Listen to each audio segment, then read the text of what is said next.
Moder est avec nous, elle va nous parler de sa carrière de musicienne et aussi d'interprète, de sa poésie, n'est-ce pas? J'accueille aussi Monsieur Grango Yves, qui est aussi dans le groupe de Moder. Ils vont se produire bientôt au Centre culturel de la radio, à l'auditorium de la radio, et nous parlerons de leur programme.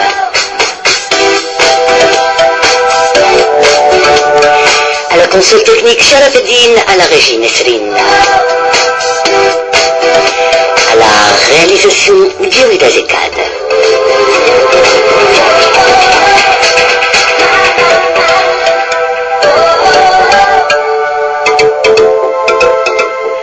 Yves Grango, Moder, bienvenue à vous, merci d'être venu pour partager des choses. Nous aurons un tas de choses à nous dire, des choses à nous raconter et à nous révéler les uns aux autres, surtout vous, pour nos auditeurs. Donc, Moder, vous allez nous parler un peu de... C'est vrai que vous le portez sur vous, c'est-à-dire que vous interprétez des paroles mystiques, des paroles qui nous transportent, qui nous permettent de transcender. Et ce qui est génial, ce qui est extraordinaire, c'est que vous avez cette aura, vous portez en vous les caractéristiques de votre poésie. On le sent quand on vous voit. C'est magnifique, là. Merci, Hamdullah. Alors, vous n'habitez pas Alger, hein? Pas pour l'instant, on habite depuis 1 an et demi à Lahouat, où on reste encore jusqu'au printemps prochain. Pourquoi Lahouat? Oui, c'est je dirais ça, c'est une caprice de Dieu. Est-ce qu'il fait de caprices? C'est le destin qui nous a amenés à Lahouat. Il y a 2 ans, on a rencontré ici à Alger des musiciens qui venaient de Lahouat, dont un qui a au Bourg dit est-ce que ça vous intéresse de faire de la musique, de venir faire de la musique avec nous? Oui. On a accepté le défi, comme un signe du destin que peut-être c'était ça. Et on est allé 15 jours à Lahouat pour faire un premier essai, et on est resté. C'est vrai, c'est une région, comme toutes les régions du Sud, comme toutes les régions d'Algérie, je dirais plutôt, qui nous captive l'esprit. Et c'est-à-dire que on a l'impression d'avoir des racines, on a l'impression qu'on a déjà vécu dans ces régions, on a l'impression que même le ciel de cette région nous connaît. C'est cette impression que vous avez, Moder? Bon, je ne suis pas née en Algérie, donc je ne sais pas que je le vis exactement comme vous. Moi, je l'ai vécu comme une invitation, comme je viens de vous dire, du destin. Je me sentais bien dans cette ville parce que ce que j'aimais beaucoup, c'est un certain calme. C'est une région qui se prête, c'est pré-saharien, ça se prête au recueillement, quelque chose que je fais volontiers. Et parce que je compose, je médite, je suis assez mystique dans ce sens, même si je n'oublie pas la vie concrète, je fais bien mon ménage, etc. Mais je suis assez portée sur le recueillement. Et cette région pour moi s'y prêtait très bien. Mais la raison principale était quand même la musique qu'on a commencé à faire avec les musiciens en question.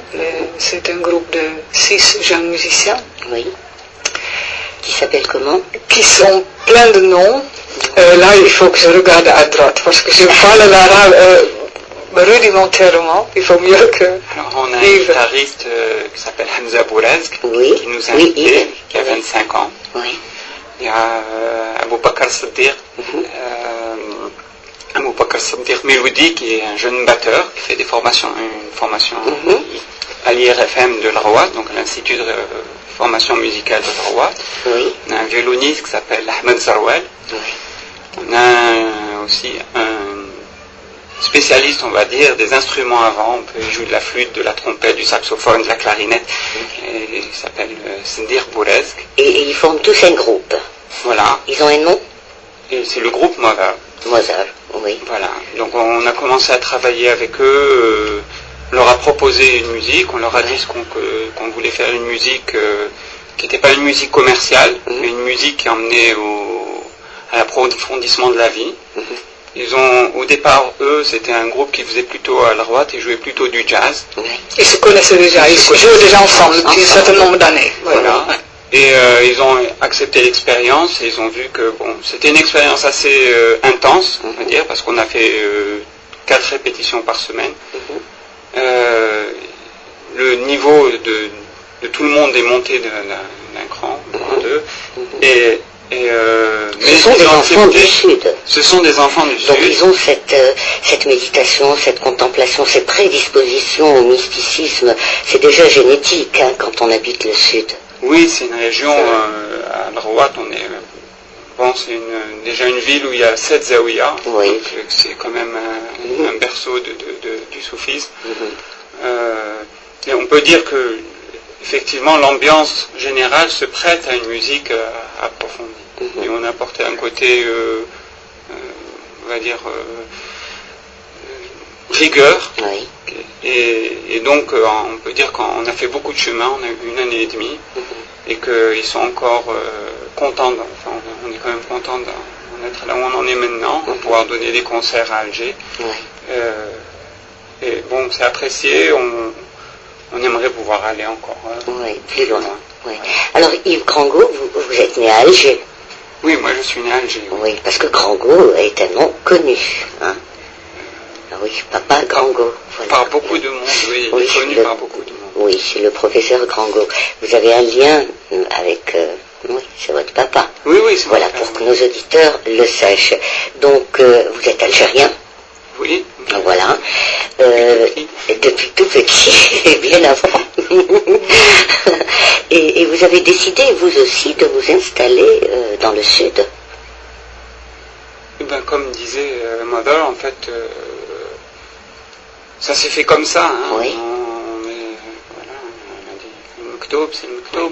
Depuis tout petit, vous aviez une fascination pour le Sud? Je ne connaissais pas le Rawat, oui. Je n'y avais jamais mis les pieds. Oui. J'étais passé à la Rawat en allant à Gardaya et à Timimoun, oui. Mais je ne connaissais pas du tout le Rawat. Mais quand on est venu, j'ai passé beaucoup de ma vie en Algérie, plus de la moitié, j'ai aussi vécu en Europe, et quand on est venu, je disais à Mother, la difficulté en Europe, c'est que le côté mystique passe mal. Ouais. Les gens n'ont pas l'habitude de se... Ça dépend en général. Ça dépend des régions, c'est vrai.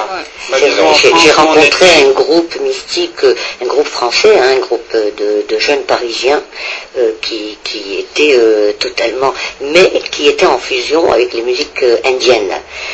Voilà. Donc il y a toujours une influence, c'est vrai. Le lien, pour faire, voilà, Yves a bien raison, c'est vrai, mais ça dépend des régions aussi. Oui, Yves. Bon, je disais à Modol, je pense qu'en Algérie, c'est plus propice à faire la musique qu'on veut faire. Et effectivement, quand on est venu, on a rencontré des gens donc ce jeune de la Rawat, et à partir de là, on s'est mis à travailler avec eux, et on s'est installé comme ça à la Rawat. Et Mother, vous jouez d'un instrument sur scène? Non, je chante. J'ai à l'origine une formation de chant classique en Hollande, dans le pays où je suis née. Dans quel registre de voix? J'étais au début mezzo-soprano, plutôt qui tendait vers l'alto. Et au bout, j'ai commencé ma formation entre 17 et 18 ans. Je l'ai fait une dizaine d'années, et à la fin de cette période, j'ai commencé à avoir des problèmes de voix, et qui me coupaient carrément de mes registres supérieurs, de mezzo. Et donc j'ai fini par devoir m'arrêter parce que ça ne s'arrangeait pas du tout, et j'ai donc complètement abandonné cette voix.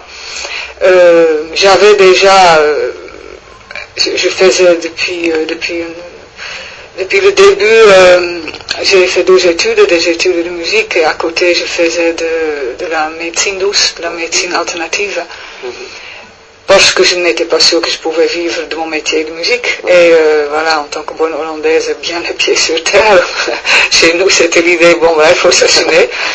Donc j'ai fait quelque chose à côté, et avec ça j'ai continué, on peut dire, ma vie, jusqu'à ce que le destin m'emmène au bout d'un moment en France. Et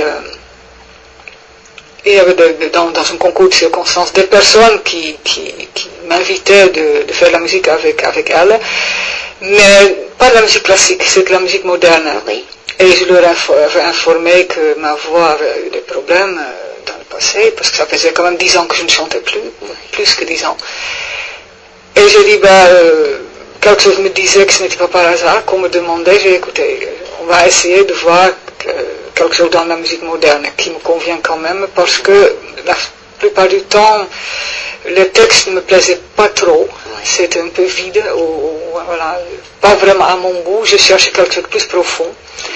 Et deuxièmement, la musique, ça dépendait de la musique. Donc j'ai fait une recherche, mais je n'étais pas satisfaite. Et ce qui m'a amené au bout de moment à dire, je vais peut-être essayer d'écrire moi-même ma musique. Ouais. J'avais au début un peu peur, je me disais, bon, est-ce que je suis capable, Et ça marchait. Ouais. Et j'étais très étonnée, moi-même. Ça m'a amené à écrire de plus en plus.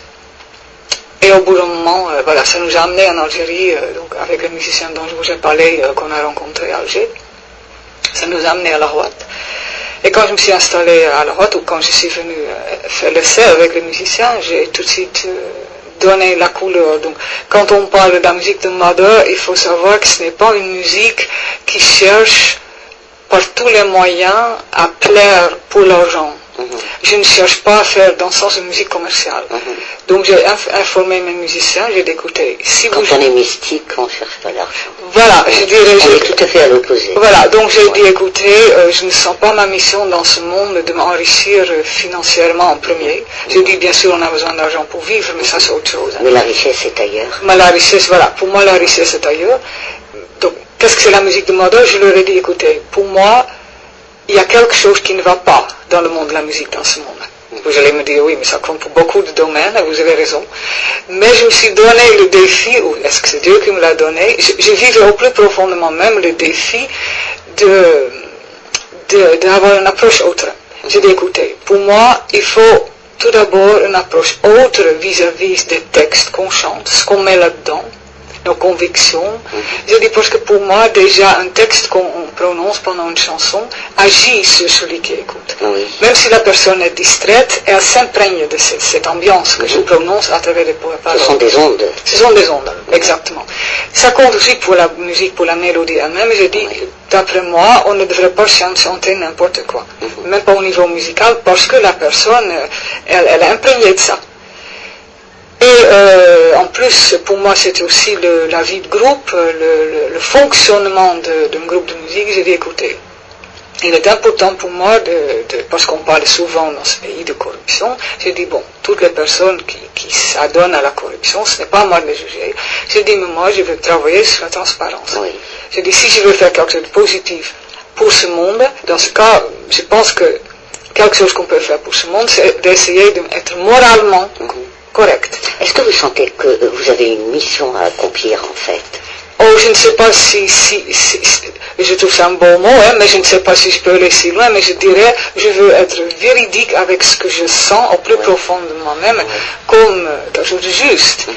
Et vous savez, quand on chante, quand on fait de la musique, on est écouté par des personnes. On est senti par les autres. Voilà, donc je dirais, on a une influence. Oui.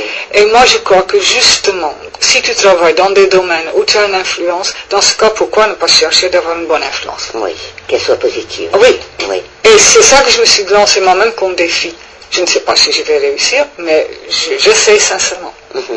On va écouter donc Mother, un extrait de votre album. Yves Grangot, qu'est-ce qu'on va écouter, par exemple? Je proposais I Wish. Oui. C'est une chanson du premier album qu'on a fait avant de venir, mais qu'on utilise, on chante aussi. On a retravaillé avec le groupe à La Rouatte. Ouais. Je pense que c'est une chanson dans laquelle On commence souvent des concerts on avec. commence souvent parce que les paroles que Mother prononce dans cette chanson, c'est je souhaite. Ouais. Et donc elle dit ce qu'elle souhaite pour tout le monde. Ça parle de cette influence qu'on a sur les autres. Sur les autres. Eh bien, j'espère que la musique, la chanson qu'on va écouter maintenant aura une influence sur nos auditeurs. C'est parti.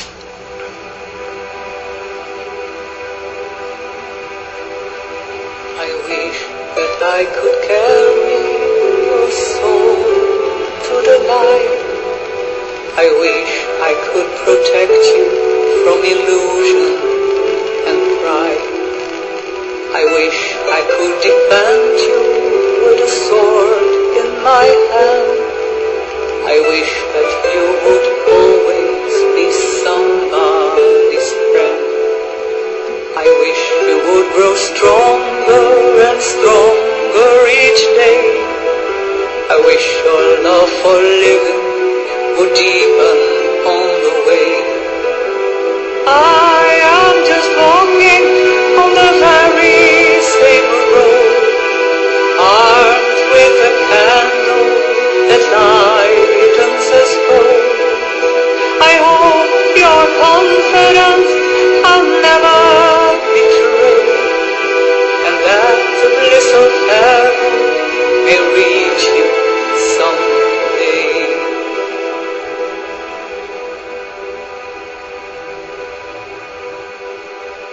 I wish you would seek a meaning in all that you meet. I wish that you would never give way to envy or greed.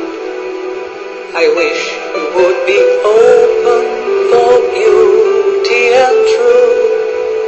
I wish that you would always speak well and do good. I wish you would have the courage to show who you are and tell the world around you what you have learned so far. I am just walking on the very same road, armed with a candle that lightens us both. I hope your confidence I'll never betray, and that the bliss of heaven may reach you someday.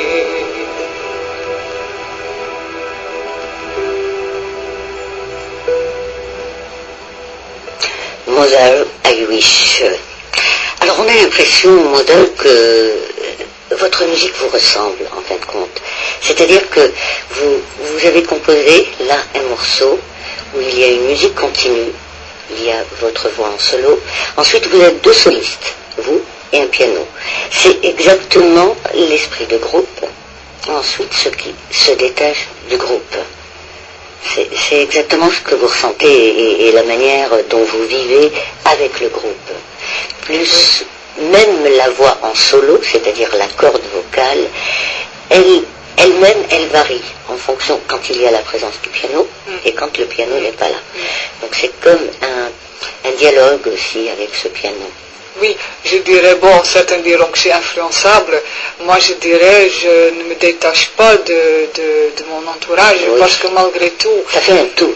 Exactement, c'est-à-dire que même un soliste, oui, mais qu'est-ce que ça veut dire le mot soliste? Pour moi, ça ne veut pas dire grand chose parce que je ne peux rien faire toute seule. Toute seule, non. Non, c'est-à-dire que j'étais consciente qu'on fait les choses ensemble et que je fais ma partie dans cet ensemble. Oui. On existe avec les autres. Oui, c'est une responsabilité, c'est une conscience, je dirais, de quelque chose de plus large que soi. Oui. Mais l'essentiel, c'est la voix, parce que la musique n'est que prétexte aussi. C'est juste un tapis pour poser sa voix, pour dire sa poésie, pour dire les choses.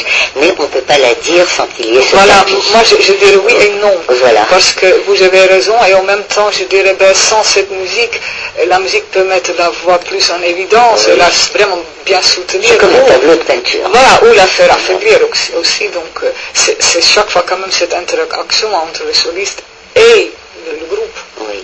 Alors vous avez pratiqué la phytothérapie. Oui. Ça a été un peu l'élément déclencheur pour se rapprocher de la nature, pour être davantage déiste. Voilà, j'ai comme cette impression. Non, non. En fait, c'est venu toute seule. Je suis née dans une famille sans religion, Oui. comme on en trouve pas mal en Hollande.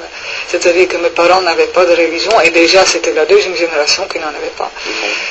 Donc, non, c'est moi qui à 7 ans, a dit à ma mère, mais pour moi, il existe quelque chose dans cet univers. Une force. Une force, une intelligence.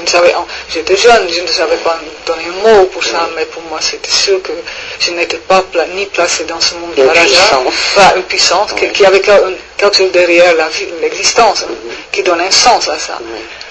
Et j'ai donc demandé si je pouvais aller, il y avait une petite église pour enfants, chaque dimanche, une rencontre pour enfants au sein de l'église. Et j'ai demandé si je pouvais assister à ça. Oui. Bon, ma mère, j'ai dit déjà souvent, ma mère demandait combien ça coûte. En bonne hollandaise. Et ça n'était pas très cher, j'avais dit bon vas-y. Et je suis ensuite allée 7 ans de suite, fidèlement, tous les dimanches, à part l'été, où il y avait une pause. Et je ne peux même pas dire exactement pourquoi. J'y trouvais quelque chose, je dirais, une confirmation de quelque chose que je vivais, parce que c'était quelque chose de très ouvert, très tolérant, de sérieux, mais pas bigot. Et est-ce que parmi vos lectures, on trouverait des livres sur les différentes cosmogonies africaines, australiennes? Est-ce que vous... Oui, je les ai lues, hein. Oui, j'ai beaucoup lu de ma vie. Bon, il y a en Australie, il y avait comment est-ce qu'il s'appelle, les tribus d'origine, ça m'échappe là. Oui, j'ai beaucoup lu dans ma vie parce que je suis une personne... Je me place dans... Je ne suis pas quelqu'un qui vit comme ma musique, comme vous venez de dire, je ne vis pas isolément sur la Terre. Donc si j'ai vécu, le destin m'a emmené dans une dizaine de pays dans ma vie aussi. Et je m'intéresse chaque fois à l'histoire d'un pays, à le pourquoi d'un peuple, de son évolution, de pourquoi des choses. Donc cette approche assez profonde de la vie, j'ai toujours eu.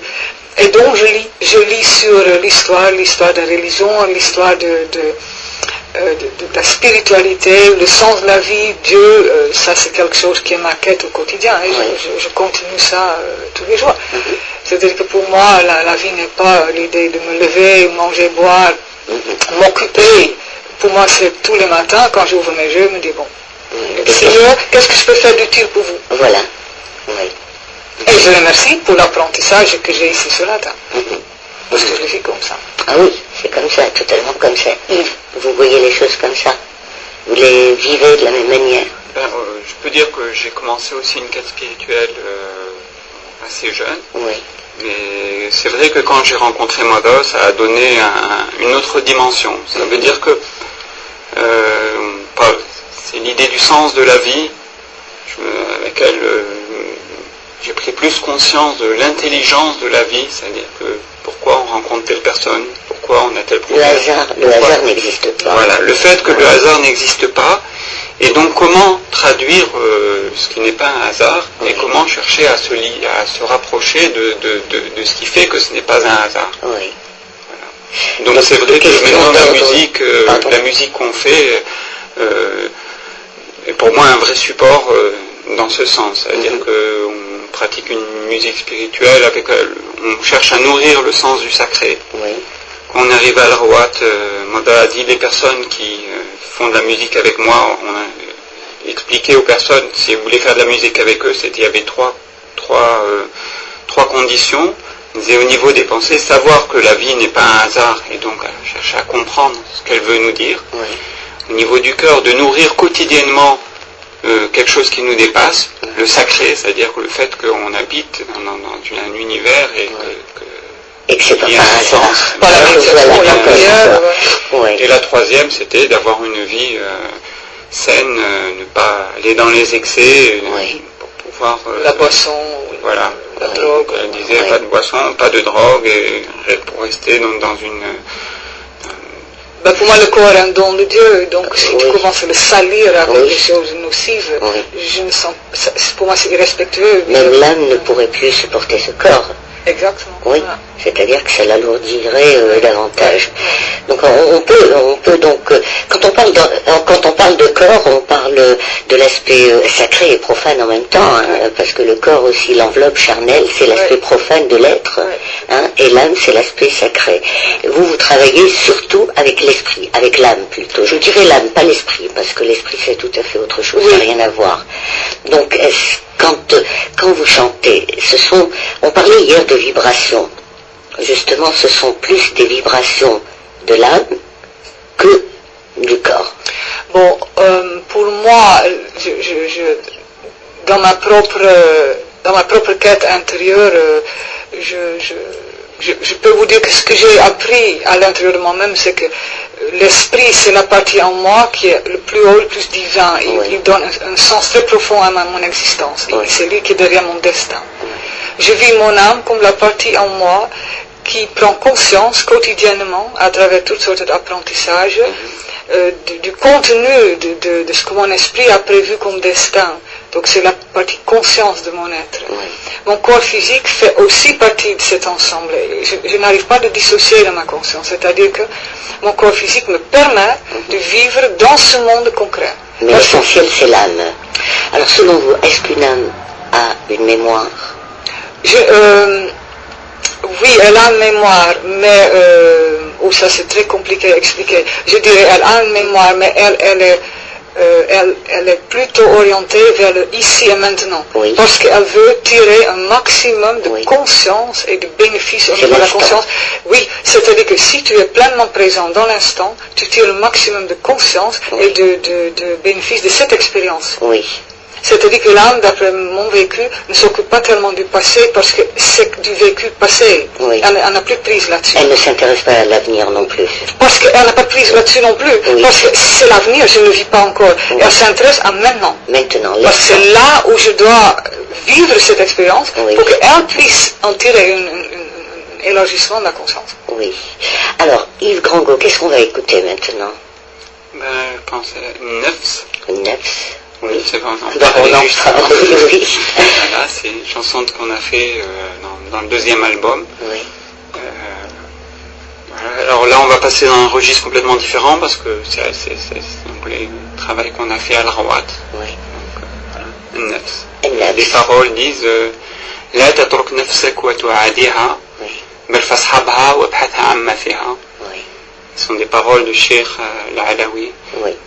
Voilà, on a tiré de son livre. Depuis le début de notre rendez-vous, j'accueille Moder et Yves Grangot. Il est question du concert qu'ils vont livrer justement à l'Algérie à 15h le samedi 25. 25 octobre et le dimanche 26 à l'auditorium de la radio à 19h30. Nous avons parlé de musique transcendantale et de poésie aussi mystique. Cet attachement au créateur, ces questions d'ordre existentiel, chacun trouve ses réponses, mais il y a encore des questions suspendues. Mais peu importe, l'objectif n'est pas de parvenir à avoir toutes les réponses, parce que les réponses sont en nous, n'est-ce pas, Moder?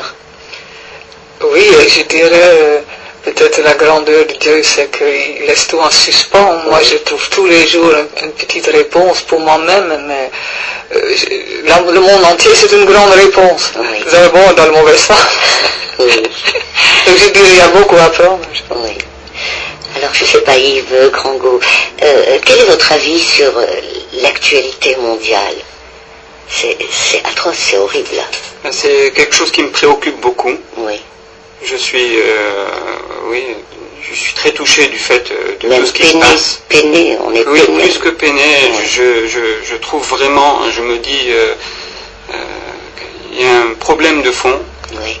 Bon, si je donne mon avis sur ce problème, à mon avis, il est profondément lié au fait que justement le monde qui est pour l'instant, entre guillemets, un exemple, qui à mon sens ne l'est pas, c'est le monde occidental, alors que qui a un côté qui est plongé dans le matérialisme, et qui est justement le fait d'avoir oublié l'essentiel, fait que on ne trouve pas le bonheur, on est à courir derrière les biens, derrière l'argent, alors que la vie est pour moi complètement différente. C'est-à-dire que mon bonheur, je ne pense pas le trouver justement dans ces biens. Et Je crois que justement cet équilibre mondial tombe du fait qu'on a oublié l'essentiel qui est, à mon sens, le Créateur. Oui. Quand on parle du Créateur, on parle aussi des créatures, automatiquement, l'œuvre de Dieu. Dieu est visible par rapport à ce qu'il a créé, c'est-à-dire les planètes, le cosmos, l'univers, nous, les animaux, les montagnes, les mers, les océans. Alors, à propos de tout cet ensemble, je vais passer à mon petit questionnaire, pas questionnaire, hein, j'expliquais hier à nos auditeurs que ce ne sont pas des questions, mais je vais vous donner des choses. Donc, des choses qui vont quelquefois vous secouer. Par exemple, Yves Grangot, je vous donne une tempête. Oui. Qu'est-ce que vous en faites? Ah, j'aime la tempête. Oui. Qu'est-ce que vous allez faire de cette tempête? Ah, j'aime la tempête et je vais voir à quel point je ne suis rien par rapport à ce qui me dépasse. Oui.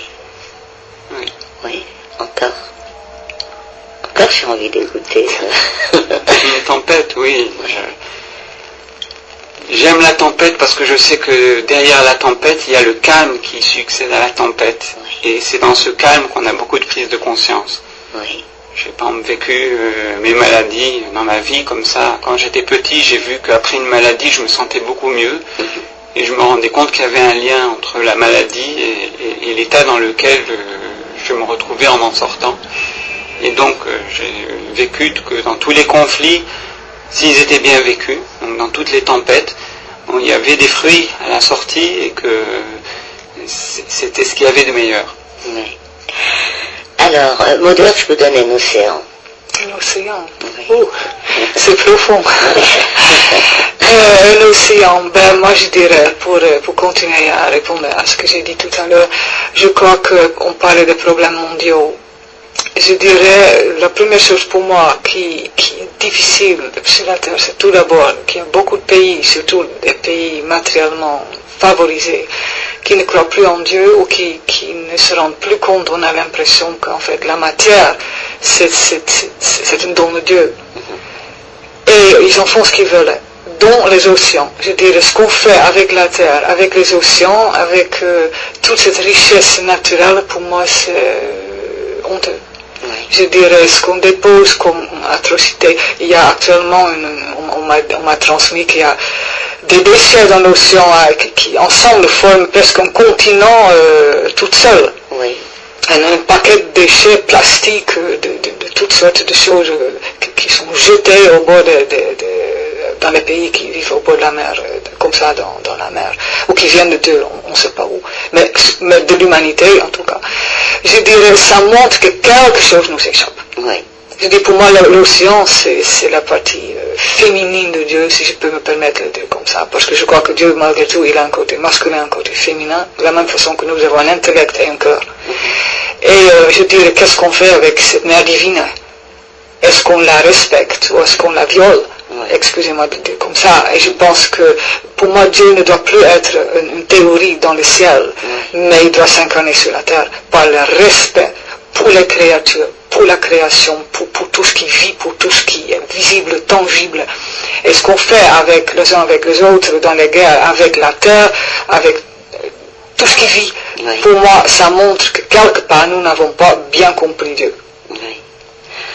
Alors, Yves Grangot, je vous donne un grain de sable, un seul. Débrouillez-vous, qu'est-ce que vous en faites? Il ferme les yeux, il réfléchit. Ouais. Ben, j'aurais tendance à le mettre dans ma bouche. Oui.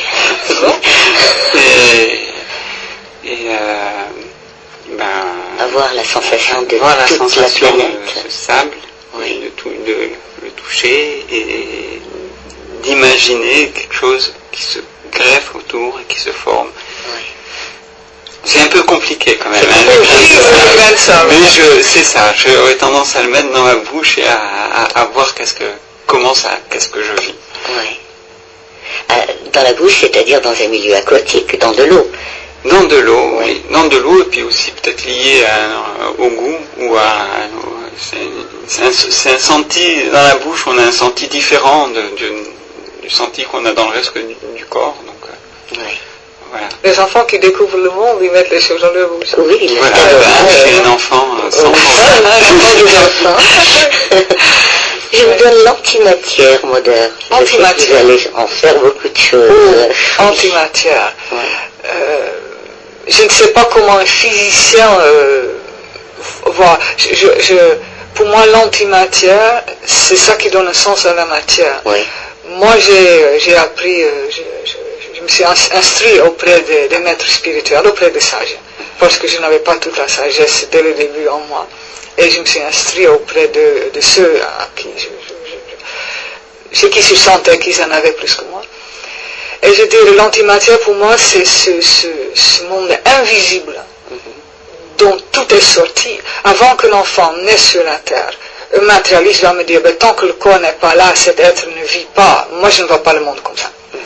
Je crois aussi à la réincarnation. Je sais que dans le monde musulman, ils ne croient pas forcément à ça. Mais je dis, même si tu ne crois qu'à une seule vie, c'est l'idée que tout est sacré et ça vient d'un monde invisible auquel on retourne après la vie. Et pour moi, c'est ce monde invisible qui donne ce sens. Donc antimatière, pour moi, veut dire un monde qui n'est pas palpable, mais qui existe et d'où je sors ici dans ce corps physique en tant qu'âme et là où je retourne après ma mort. Et est-ce que ce n'est pas pour ce monde que je vis ici? Parce que il m'apporte une morale, un sens moral. C'est-à-dire que si mes actes, pourquoi je les pose? Qu'est-ce qui me motive? Les conséquences. Pour moi, antimatière veut dire conscience dans l'idée des causes et des conséquences. C'est-à-dire que si je fais quelque chose, qu'est-ce que ça va donner? S'il y a une chose d'après moi dont l'humanité a besoin, c'est de ce genre de réflexion. Et si on déclenche ceci, qu'est-ce que ça donnera? Parce qu'il y a trop de choses dans le monde qu'on a déclenchées, et maintenant, comme des apprentis sorciers, on ne sait plus comment ça se fait. Cause à effet, oui. Oui, cause à effet. C'est-à-dire qu'on déclenche des bombes, ensuite ça crée plein de dégâts, et on est comme des petits enfants en train de regarder ce que ça donne, et on ne savait pas ça. Ou pas cette énormité, pas cette... Donc pour moi, les catastrophes naturelles, les guerres, sont souvent des choses qui ont été déclenchées sans avoir une notion des conséquences. Et ça, l'antimatière pour moi veut dire que je suis consciente de mes actes et des conséquences de mes actes. Parce que mon avenir, le futur, c'est ça la conséquence. Et je pense que l'être humain vit dans ce sens trop dans la matière, au jour le jour. Sans penser, oui mais ce que je fais aujourd'hui, d'accord, tout à l'heure j'ai dit, c'est le maintenant qui compte. Oui, parce que le maintenant crée l'avenir. Pour moi, c'est un enchaînement. C'est un enchaînement. Donc pour moi, l'antimatière est très vaste, mais c'est surtout la conscience du sens de la vie. Ce que je fais crée quelque chose. J'observe aussi beaucoup dans la vie des autres, parce que ça m'instruit. Ça ne sert à rien de répéter les erreurs que des autres ont fait avant moi. Ça ne sert à rien. Ça ne sert à rien. Donc j'observe la vie humaine, qu'est-ce que quelqu'un fait, et qu'est-ce que ça donne? Pas pour le juger, pas pour le critiquer, mais pour moi-même en tirer une leçon. Et donc antimatière pour moi veut dire que approfondir la vie au-delà de ce qui est visible. Parce qu'il y a une leçon dans ce qu'on fait. Tu ne manipules pas toute la journée des objets comme ça, par hasard, pour t'amuser ou pour t'occuper. Non, il y a une conclusion à tirer. Quelqu'un qui fait un gâteau, qui fait une nouvelle recette par exemple, avant qu'il commence, il ne peut pas savoir ce que ça donne, il a une idée de base, mais c'est le résultat qui va le renseigner si tout ce qu'il a fait préalablement était bien ça. Donc, c'est le résultat. Et je pense que pour moi, un être humain ne tient pas suffisamment compte du résultat de ses actions au quotidien et finalement du résultat de sa vie. Qu'est-ce que ça donne à la fin? L'aboutissement. Oui, j'ai souvent dit à mes étudiants, écoutez, quelque chose qui semble super aujourd'hui, tu ne peux pas savoir si c'est super, sauf si tu accroches une pensée à ça de type, et qu'est-ce que ça donne dans 10 ans? Dans 10 ans ou plus. Dans ce cas, tu peux peut-être te faire une idée si c'est la bonne chose. C'est-à-dire adapter les choses dans un cadre spatio-temporel. C'est ça l'antimatière pour moi, c'est-à-dire que tout ce qui va au-delà de la matière, mais qui donne un sens à cette matière. Parce que c'est un champ de test, un champ d'apprentissage. Et c'est pour moi Dieu. C'est Dieu. Alors, une dernière question, une vraie question. Ebola. Pour vous, Yves Grangot, c'est un phénomène comme ça? C'est une maladie ou une manipulation génétique? En tout cas, le vis comme une conséquence justement de quelque chose encore de nouveau qui nous échappe. Ça veut dire que bon, de nature, j'ai pas tellement peur d'un phénomène comme ça, parce que je me lie à ce qui me dépasse et je me dis, ben, arrivera ce qui arrivera. Mais je crois que malgré tout, c'est une conséquence, c'est une façon de vivre, une façon de penser, une façon qui emmène à quelque chose dont tout d'un coup qui nous fait peur. Qui fait peur quand même. Comme disait, bon, j'ai lu le dilemme du jour quand on disait que je trouvais, bon, en même temps violent, mais quand on vous disait il est mort, les scientifiques venaient voir il est de temps en temps en Afrique, il voit un mort comme ça, il y en a un qui dit oui, mais il est mort de faim, et l'autre dit ouf. Bon, c'est horrible. C'est horrible, mais en fait ça veut bien dire ce que ça veut dire. Est-ce que je peux donner une réponse à ça aussi? Oui, parce que pour moi ça me touche beaucoup. Moi je dirais, quand j'en ai parlé hier avec une dame qui était venue me voir, et pour moi tu vois par exemple un pays comme la France, beaucoup touché par des inondations ces dernières années, vraiment profondément. Tu vois tout le bassin méditerranéen, le Moyen-Orient, avec la guerre en Syrie, tout ce qui touche autour dans tous ces pays, toute la déstabilisation politique. Et si tu vas un cran de plus en Afrique, tu vois des pays qui sont le plus profondément touchés par le sida et par cette maladie fiévreuse, Ebola. Moi je dirais, quand je vois les pays de l'Afrique, je me sens en tant qu'occidental venant du Nord très responsable. Parce que je me suis dit, oui, mais qu'est-ce que nous faisons? Et je ne parle pas des vaccins, mais je parle de notre conscience. Comment on peut tous ensemble créer ça? Parce que moi aussi, je suis responsable pour ce qui arrive à mes frères et sœurs dans le sud de l'Afrique. Vous comprenez?